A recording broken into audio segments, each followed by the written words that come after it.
Okay, welcome to another very important lesson. It's a very important lesson because we find gerunds and 2+ infinitive in lots of different sentences. In many of the sentences that we use every day, we see gerunds and 2+ infinitive.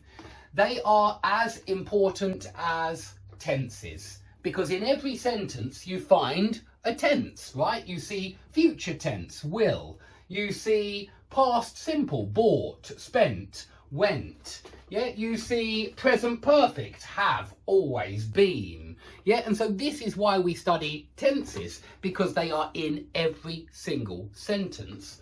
Well, gerunds and 2+ infinitive, they're not in every sentence, but they are in maybe 90% of sentences, I think. Yeah, it seems to me. If we include modal and infinitive, which is a little bit different, but we're going to remember it today, then if we include that, then these are in lots of different sentences. 70–80% of sentences have this grammar inside them. Okay, so that's why we study tenses and gerunds and 2+ infinitive in detail on this course, because I know that you will understand English much better if you understand tenses and gerunds and 2+ infinitive.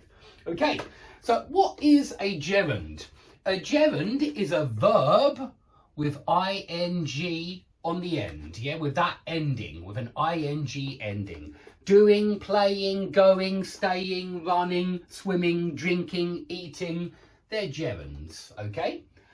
2+ infinitive is to go, to play, to learn, to study, to swim, okay? And we see both of these usually after verbs. Yeah, we see I enjoy playing football. I hate having a shower in the morning. I don't know, whatever it is. But you see a verb and then you see another verb, either a gerund or a 2+ infinitive. These verbs have 2+ infinitive after them. Yeah, I want to have a cup of tea. I chose to study in my home country. Yeah, well, I chose to study at a new university. I decided to learn a new language. Yeah, so that was just a little introduction. So it's when you have two verbs together that you see gerunds and 2+ infinitive. And I want you to remember that when we studied modal verbs, yeah, modal verbs are can, will, would, should, must, may, might. Modal verbs are always followed by another verb. Always, yeah, must go, can go, should go, would go. And the next verb does not have a to before it, yeah? A lot of my students make this mistake. They say, I must to go, yeah? Especially pre-intermediate students. They very often say, I must to go. Don't say it. It's always, I must go, I could go, I will go.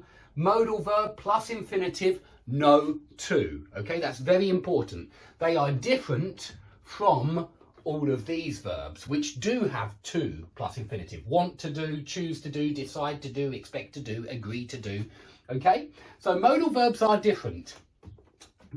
We're going to look at gerunds and 2+ infinitive, but I want to mention one more or two more verbs that they're not modal verbs. They're not, because we can say he lets, she makes. So these are not modal verbs, but these two verbs don't have gerund or 2+ infinitive. They just have infinitive. Let somebody do something. This means allow somebody to do something. Yeah, so allow is down here. Allow somebody. Oh, not very good pen. Let me get a better pen. Allow is down here. Allow somebody to do something.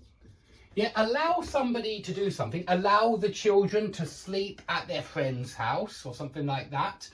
It means let your children sleep at their friend's house.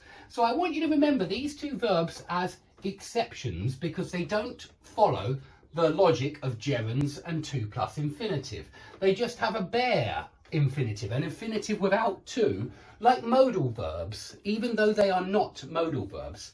So let means allow.